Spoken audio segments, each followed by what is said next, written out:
What is up, YouTube? Ladies and gentlemen, SLX. Go to my Patreon, y'all. I have almost 200 videos on my Patreon, $140 every month. So the reason why it's $140 every month is because I already know my target audience is high value, high standard individuals that already have like 6, 7, 8, 9 figures in their bank account. So then by them paying me $140 every month, you're just paying me for me to be you a coach. So let's say I have one person join my Patreon. I'll be making $140 every month. It's not about that though. What it is to teach you how to scale as an individual. So by you paying me $140 every month, then you will then learn how to make $1,400 every month, $14,000 every month, $140 million every month, $140 billion every month, $140 trillion every month, $140 quadrillion every month, right? And just the freaking Fibonacci sequence, it just goes up and up and up and up. 28, 56, 112, 224.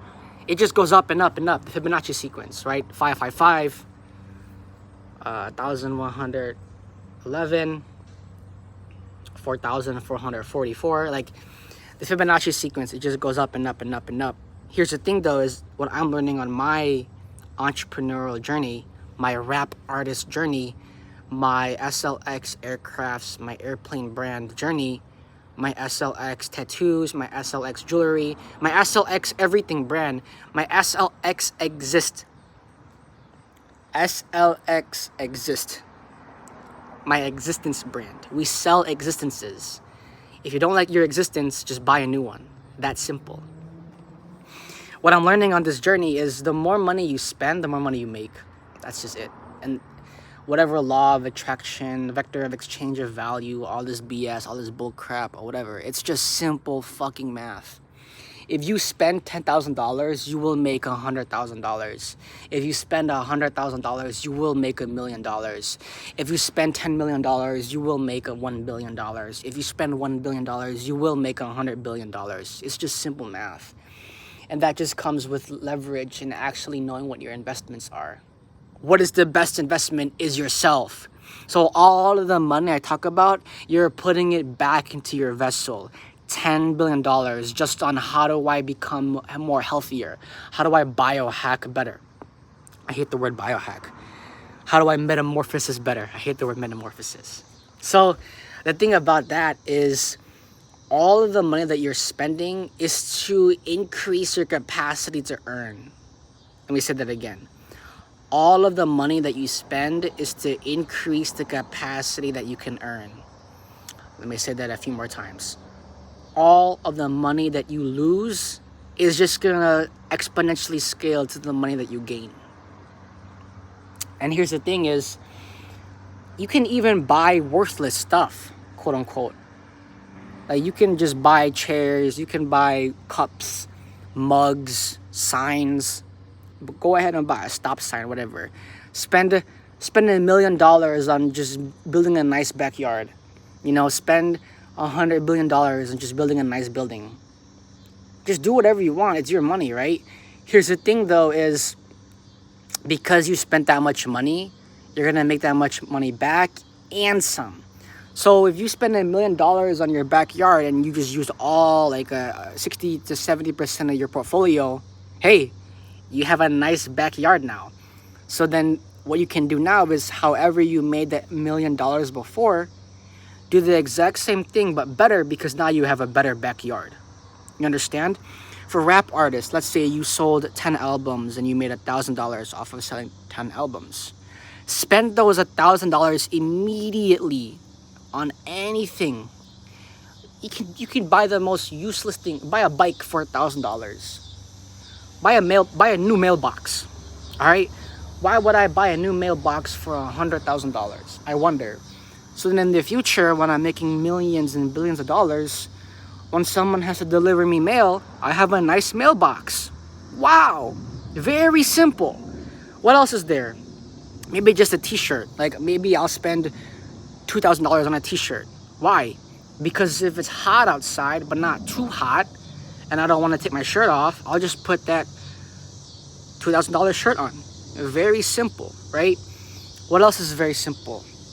Let's say I spend $1 million on a pair of shoes. Why would you spend $1 million on a pair of shoes? So I can have shoes that go on my feet. So when I walk around and explore the world, I have like support and I have nice shoes on my feet. Very simple. What else is a quote unquote useless purchase? Like, yeah, what else is there? Like a whole tree. I'll buy a tree for $100,000 and plant it in my yard. Why would I buy a tree for $100,000 to put in my backyard? So I can have oxygen to breathe. Very simple. You guys need to understand that money, it's just a vector of exchange of value. So what I can explain to y'all is this. Don't save your money. Spend it immediately. And obviously there's the idea of, what about mortgage? What about revenue? What about business plan? What about all this other stuff? That is the matrix mindset. The matrix mindset is your mindset is, oh, you gotta do this. I gotta pay rent. I gotta pay the mortgage. I have to pay for health insurance. I have to pay whatever. But here's the thing though, is if you're alive, it's fine. You understand what I'm saying? If you're alive, it's fine. Everything will sort itself out. You know what I'm saying? So if that's the case, then to take yourself out of the matrix, I'm about to explain y'all something crazy. In order to scale as an entrepreneur is based off scarcity. However, you need to have an abundant mindset. What the fuck? It's an oxymoron. Let me explain. By the way, we're still on the roof. Just want you to know that we're still on the roof. Heavily on the roof. In order to scale as an entrepreneur is based off scarcity and having an abundant mindset. Let me explain to y'all. The reason why the Matrix wants you to think about scarcity. Everyone is scarcity. Oh, I have to pay for my rent. I have to pay for my mortgage. I have to pay for health insurance. I have to pay for this. I have to pay for my Netflix subscription.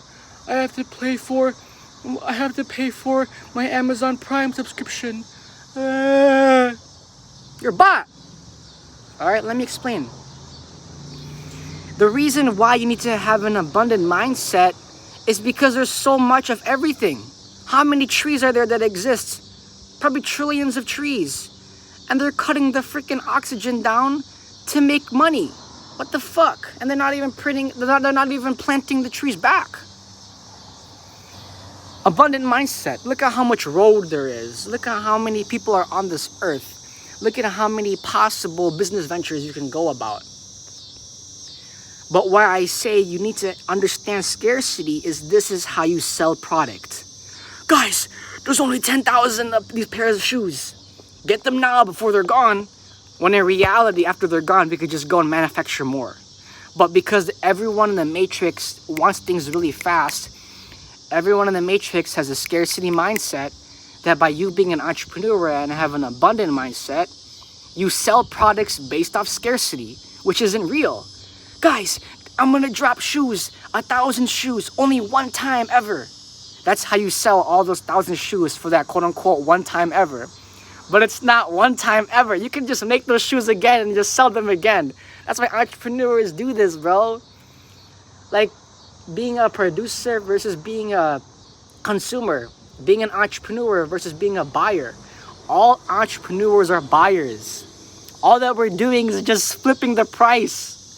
I'm buying something for $1,000, rechanging it, reformatting it, and then selling it for $100,000. That's what entrepreneurs do.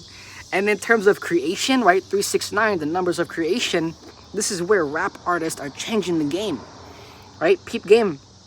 I could list about 3 rap artists right now that I aspire, that inspire me. And the thing is, their music is actually good. What is their message? And the things like that. You need to understand that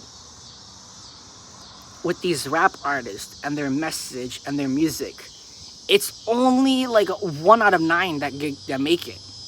Why 1 out of 9?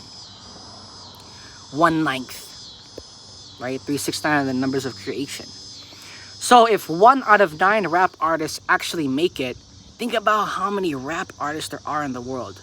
Let's say there's 250,000 rap artists, right? And 1 out of 9 make it. That's still a lot of people. And why is it so rare? It's because rap artists are rare. I'm not sure exactly what it is, why people stray away from rap, why people don't have a passion for it. But it's rare. Rap artists are a rare freaking breed. Y'all need to understand that. So this is why being a rap artist, you almost by default are gonna make money. Almost by default, you're gonna be successful. Almost by default, the things that you aspire, being on stage, changing people's lives with your music, that stuff is just gonna happen by default because rap is such a rare breed. And people think, oh, there's so many rappers nowadays. SoundCloud rappers, Spotify rappers, online streamer rappers. It's so saturated. It's so saturated. No one raps. I guarantee you, if any of you asked 100 people within your vicinity right now, ask 100 people within your circle, oh, do you rap? Oh, do you listen to rap? Most of them are gonna say no. It doesn't make sense. I really genuinely do not understand. If rap is this huge thing, why is there not more people trying to become rap artists? It does not make any sense. If rap is such a huge thing, if rap is a ginormous entity, why are there not why is there not more? You understand what I'm saying? I'm not complaining because for competition and competitiveness, I'm not complaining. If there's less rappers, that's just more money and more space for me to take over, right? Here's the thing though, is I am that wave. I'm gonna be the wave. I am the person that's gonna go into the rap industry and genuinely tell people, yo, do your thing. Do your rap career. And if you don't wanna do rap, whatever business venture you wanna do.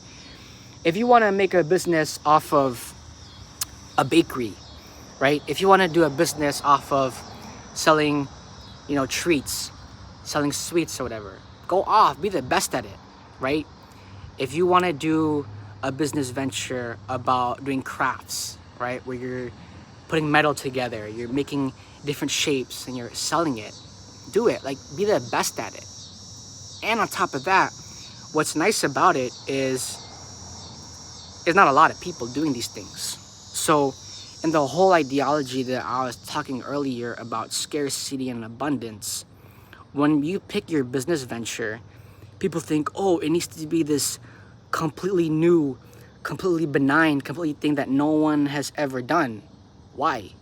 Just do something that someone else has done that's already successful, because no one's doing it. You understand what I'm saying?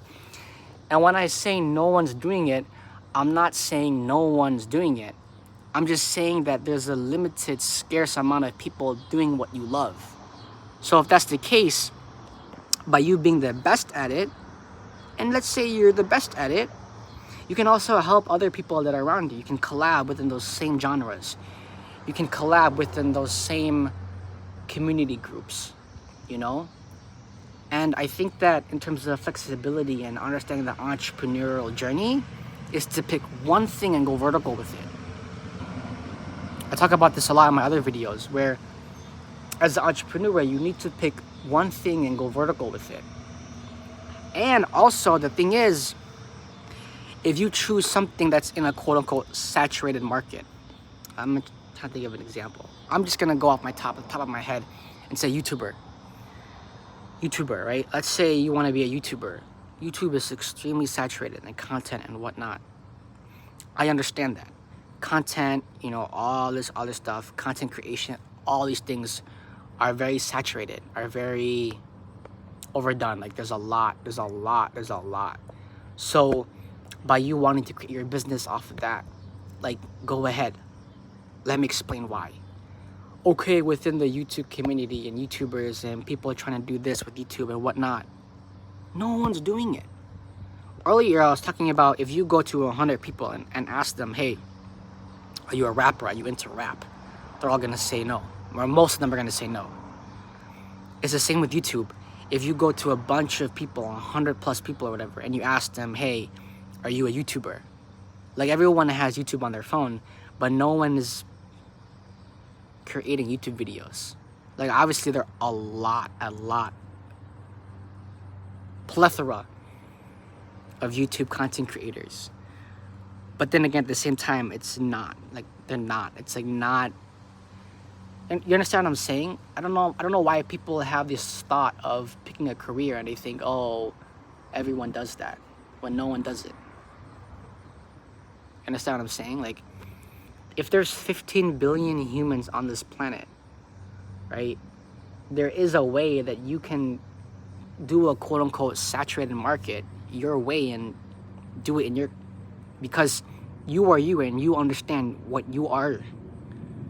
So if that's the case, by you providing that service, by you providing that product, you're gonna do it in the way that best suited how you grew up. You're gonna do it in the best way that suited of how you aspire to be.